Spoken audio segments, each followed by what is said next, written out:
My name is Ethan Cole, and for most of my life, my parents introduced me with a smile that never quite reached their eyes.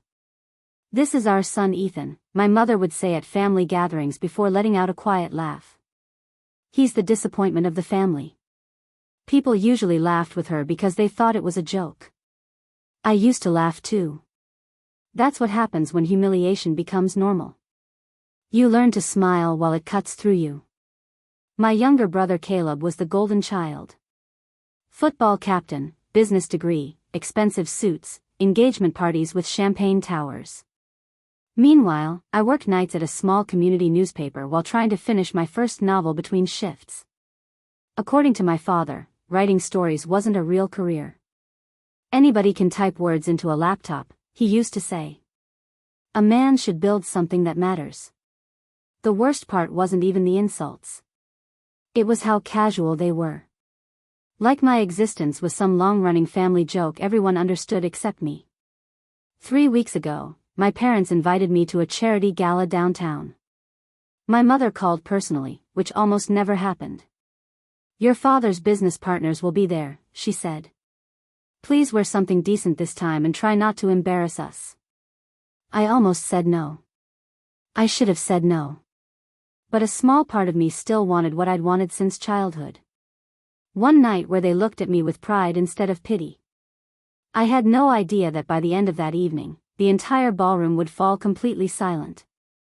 Silence. The ballroom went quiet so fast it almost felt staged. Crystal glasses stopped clinking. Conversations dissolved into whispers. Even the waiters froze beside their trays as the event host adjusted the microphone and smiled toward the crowd. My parents were still standing beside me near the back of the room, proudly introducing Vanessa to anyone important enough to benefit her career. I had already heard the word disappointment 3 times that night. Once from my father joking with a businessman. Once from my mother while laughing with her friends. And once directly to my face when she told someone, "Our older daughter Vanessa is the successful one. Claire just chose the safe path." Safe path. As if surviving everything they put me through was somehow easy. I kept my expression neutral, fingers wrapped tightly around my water glass while humiliation burned through my chest. I should have left an hour ago. But something inside me refused to run this time. Then the host cleared his throat. "Before dinner begins," he announced warmly, "we'd like to welcome tonight's keynote guest speaker. Someone whose medical research has changed thousands of lives this year." A soft applause moved through the room. My mother leaned toward Vanessa instantly. "That must be one of your investors," she whispered excitedly. The host smiled wider as he looked directly across the ballroom. "Please welcome Dr. Claire Bennett." For one long second, nobody moved. Then the room exploded into applause. And my parents' faces lost all color.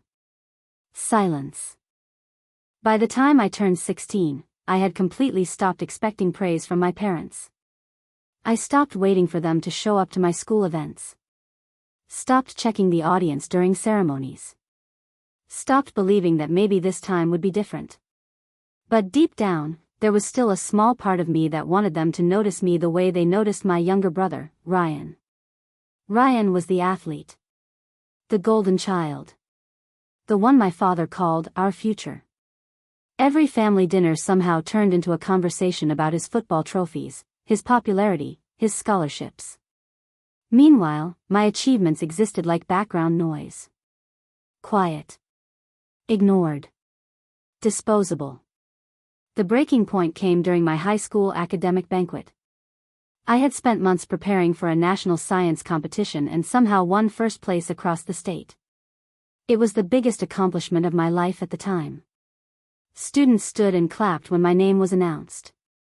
Teachers shook my hand. The principal even called me one of the brightest students this school has ever seen. But when I looked toward my family's table, my parents weren't even watching. My father was scrolling through Ryan's football photos on his phone while my mother laughed at something Ryan whispered to her. Then came the moment I'll never forget. One of my teachers approached our table and congratulated my parents for raising such an intelligent daughter. My mother smiled awkwardly before saying the words that stayed in my head for years. Oh, Ava's just the quiet one. Ryan's the real star of the family. I smiled like it didn't hurt. But something inside me went completely silent. I stood near the back of the ballroom, gripping my glass so tightly my fingers hurt. The chandeliers above us glittered like diamonds, casting warm golden light over the crowd, but all I could feel was cold. My mother was laughing with a group of women near the stage while my father proudly introduced Vanessa to anyone important enough to matter. I shouldn't have come. The second I walked into that charity gala, I knew exactly what role I'd been invited to play again. The invisible daughter. The extra. The disappointment. Oh, and this is our younger daughter, Claire, my father said casually to an older couple standing beside him. His smile tightened as his eyes flicked toward me. She's still figuring life out. Still figuring life out. I was 31 years old. I had spent the last decade building my own consulting company from nothing while paying off student loans alone. I owned my apartment outright. I worked 70-hour weeks. But standing beside Vanessa in her designer gown and polished socialite smile, none of it mattered to them. Vanessa touched my arm lightly. "Dad just worries about you," she whispered with fake concern. "You know how sensitive he gets about appearances." Appearances. That word again. I forced a smile even though my chest was burning. Across the ballroom, I noticed several guests glancing at me with polite pity, like they'd already accepted whatever version of me my family had sold them. The unreliable one. The awkward one. The daughter who never quite measured up. Then I heard my mother laugh loudly behind me. "Vanessa has always been our star," she told someone proudly. Claire was, well, different. Different. Not successful. Not accomplished. Not enough. Different. And suddenly, for the first time all night, I realized something horrifying. They weren't embarrassed of me because I had failed. They were embarrassed because I had succeeded without needing them. The realization hit so hard I almost stopped breathing. And that was the exact moment the event host walked onto the stage and picked up the microphone. "Ladies and gentlemen," he announced with a smile, "our keynote guest speaker has finally arrived." The room didn't feel real anymore. I stood near the edge of the hall, still processing what had just happened when my name was announced as the disappointment by my own father. A few people laughed quietly, not even realizing how sharp those words were meant to be. My mother didn't even look at me. She just adjusted her dress and acted like nothing had happened. I could feel my chest tightening, like the air had turned heavier around me. Every second felt like I didn't belong there, like I was just a mistake sitting in a perfectly polished family picture. Then I heard it. A microphone tapped lightly in the center of the stage. The host cleared his throat and smiled toward the crowd. "Before we continue, I want to welcome a very special guest today. Someone who has achieved something truly remarkable." I didn't pay attention at first. I was still stuck in the humiliation from my parents' words. But then he said my full name. Slowly. Clearly. As if the entire room needed to remember it. My body froze. People started turning their heads, searching for me. I could feel eyes moving across the hall like waves. My father frowned slightly, confused. My mother finally glanced around, annoyed, like this interruption was ruining their moment. The host smiled again and pointed gently toward me. "Please welcome our guest speaker for tonight, Myra Whitmore." For a moment, no one reacted. Silence stretched across the hall. I swear I could hear my heartbeat louder than the music in the background. My legs felt weak, like I wasn't sure if I should move or stay hidden. My father's expression changed first. Confusion, then something uncomfortable. My mother's smile slowly faded as she finally understood that something was wrong. And that was the exact second everything started to shift. The hall had gone completely silent after the host announced my name as the next guest speaker. I could feel every single pair of eyes locking onto me like I didn't belong there, like I was some kind of mistake that had been dragged onto the stage by accident. My parents were sitting in the second row, their expressions frozen, almost embarrassed, like they were trying to figure out how I ended up in this moment they never believed I deserved. I took a slow breath, my hands slightly shaking, but not from fear anymore, from something else I couldn't explain yet. As I walked toward the stage, I heard a faint whisper behind me, someone saying, "Isn't she the disappointment they were talking about?" And that word hit harder than anything else that night. I stopped for half a second, just at the edge of the stage, looking at the crowd that had already judged me before hearing a single word from my mouth. I remembered every dinner where I was ignored, every achievement they called not enough, every moment I was compared to people I was never meant to compete with. And now, somehow, I was standing exactly where they never imagined I would be, right under the spotlight they thought would never touch me. I stepped up, finally facing the audience fully, and for a moment I didn't say anything. The silence stretched, uncomfortable, heavy, like the room itself was waiting for me to fail again. But inside me something had shifted, because for the first time I wasn't here to be accepted by them. I was here to be heard. And as I opened my mouth, I could feel my father's eyes burning into me from the back row, like he already knew something had changed in me that night, something he could no longer control. Stopped. He was still talking when I stepped closer to the stage, but I wasn't hearing the words properly anymore. The sound of my parents' laughter still echoed in my head from earlier, introducing me to a room full of people as if I was nothing more than a mistake they had to bring along out of obligation. My father had smiled proudly while saying, "This is our daughter, the disappointment." And the room had laughed politely, like it was some harmless joke. My mother didn't even correct him. She just sipped her drink like she was used to it. Like I had already accepted that label my entire life. But something inside me felt different tonight. Maybe it was the way the host had looked at me earlier, confused, like he recognized me but couldn't place where from. Maybe it was the way I kept noticing the silence I had always lived in, suddenly feeling too loud to ignore. I stood there while the host finally stepped forward again, microphone in hand, smiling at the audience. He said he was grateful for my parents attending tonight, and then he paused, scanning the crowd like he was searching for someone. And then he said my name. Not the version my parents used. Not their daughter. Not the disappointment. But my full name, clearly, confidently, like it meant something important. And now, he said, would like to invite our guest speaker for tonight, the one person who made this entire project possible, the lead consultant behind our international expansion strategy. Miss Aria Collins. For a second, I didn't move. I thought I had misheard. The room went quiet in a way that felt completely different from before. My father's smile froze mid-expression.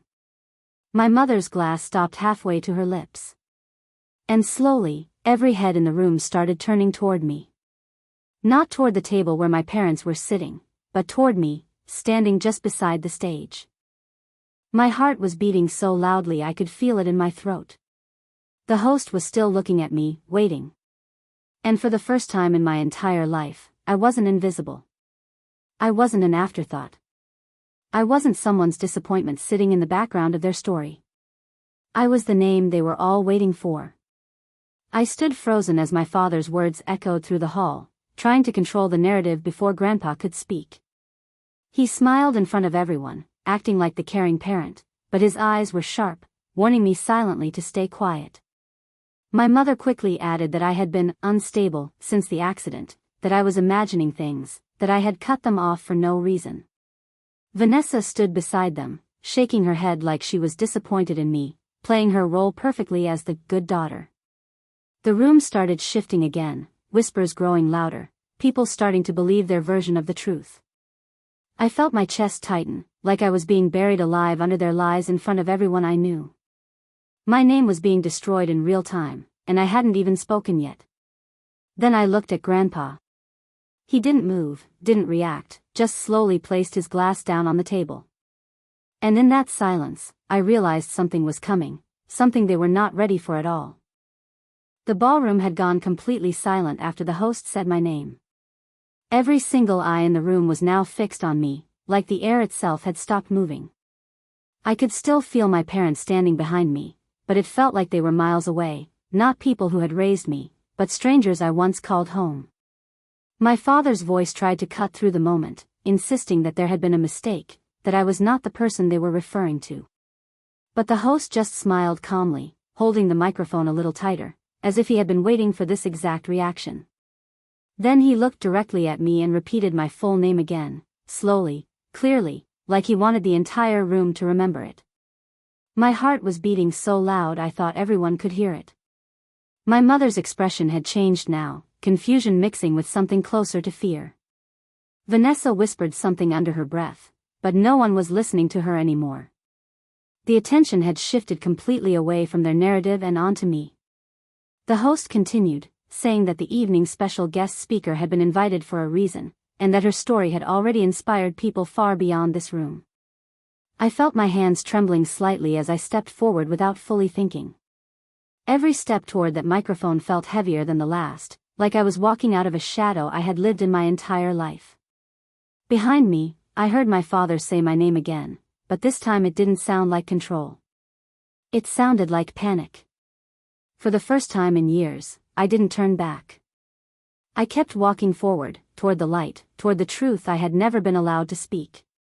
And as I reached the stage, I realized something simple but powerful. They didn't introduce me as a disappointment anymore. They couldn't. I stood behind the curtain listening to the sound of my name being spoken in the room I was told I didn't belong in, every word from the audience still echoing the label my parents had given me for years, the disappointment, like it was the only identity I was allowed to carry. My hands were cold but my heartbeat was steady now, not from fear, but from something I had never felt in front of them before, control. I could hear my mother's voice somewhere in the crowd trying to explain me away, calling me emotional, unstable, not ready for anything important, while my father stayed silent like he always did when it came to defending me. Then the host stepped forward again, holding the microphone slightly tighter, and said something that made the entire room shift in attention. He looked at the audience, then at the stage entrance, and calmly announced that tonight's guest speaker had been personally selected for a reason no one in this room expected. My chest tightened because I knew what was coming, but they didn't. My parents were still smiling politely, thinking this was just another moment where I would be overlooked, another moment where Vanessa or someone better suited would be called instead of me. But then the host finally said it clearly, my full name, not as disappointment, not as background, but as the keynote speaker of the evening. The silence that followed was immediate, heavy, almost unreal, like the entire room had stopped breathing at the same time. I stepped forward slowly, feeling every eye turn, every whisper die mid-sentence, and for the first time in my life, I didn't lower my head. I looked directly at my parents across the room and I saw it, confusion first, then disbelief, then something close to fear, because they realized too late that the version of me they had been presenting to the world was about to collapse in front of everyone. And as I reached the edge of the stage, I finally understood something simple but powerful. I was never the disappointment, I was just never given the chance to be seen. And now, that chance was standing right in front of me. Silence. The ballroom had gone completely silent after my name was called again. Not as the disappointment, not as Richard's daughter, but as the guest speaker for the evening. I could feel every stare in the room shifting between me and my parents, like the air itself had changed weight. My father's face had gone stiff, his jaw locked so tightly it looked painful. My mother wasn't even pretending anymore, the mask of sympathy had completely fallen away. Vanessa stood frozen, her glass hovering halfway to her lips, like she couldn't decide whether to drink or disappear. I took a slow breath and stepped forward, each step echoing louder than it should have in that massive hall. For the first time, I wasn't walking behind anyone's shadow. I wasn't the afterthought, I wasn't the less successful one, I wasn't the daughter they introduced with a sigh. I was the one the host had personally requested to speak. And I knew exactly why. I stopped at the microphone, my hand steady now, even though my heart was still beating like it wanted to escape my chest. I looked at the audience, then briefly at my family. My father shook his head slightly, a warning without words, but it was too late for warnings. This evening, I began, my voice calm, almost unfamiliar to myself. I was introduced as many things in my life, but never as someone worth listening to. A few people in the audience shifted uncomfortably. I saw my mother's lips press into a thin line. I was called a disappointment, I continued, letting the words hang in the air, a label I carried for years, believing maybe it was true, maybe I was the problem in a family that always seemed perfect from the outside. I paused, letting silence do what it always did best, expose the truth. But tonight, I said slowly, my eyes locking onto the host for a second, then moving back to the crowd, I was introduced differently. And that change didn't come from my family. My father's fingers tightened around his glass. It came from truth, I finished quietly, and truth has a way of speaking louder than any label ever placed on you. The room didn't move. Nobody spoke. Even the air felt frozen. And I knew this was only the beginning of what they were about to hear. I stood still as the host finished speaking my name again, this time louder, more confident, as if the whole room had been waiting for this moment without even knowing it. The same people who had looked at me like I didn't belong a few minutes ago were now turning their heads, trying to understand why the stage lights were suddenly focused on me. My parents' faces changed instantly, confusion mixing with panic, because they knew this wasn't part of their narrative anymore.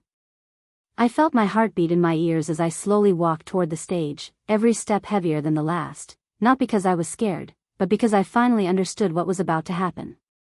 The host smiled at me like he already knew the truth, like he had been waiting for me to stop hiding behind their version of my life. When I reached the microphone, I didn't look at my parents first. I looked at the audience, the strangers, the people who had just heard me being called a disappointment by my own family. My voice came out calm, almost too calm, as I said my name again, this time correctly, this time with weight, and I saw a few confused expressions turn into silence. I spoke about years of being underestimated, ignored, reduced to nothing in my own home, about how being called a disappointment was not a reflection of my worth but of their inability to see me. The room stayed quiet, no one interrupting, no one moving, just listening as the truth started to replace the lie that had followed me for years. My mother's hand trembled. My father couldn't look up, because they realized in that moment that the version of me they introduced to the world was no longer the one standing in front of them. I paused, took a breath, and said the words that changed everything. I am not your disappointment. I am your consequence. Silence.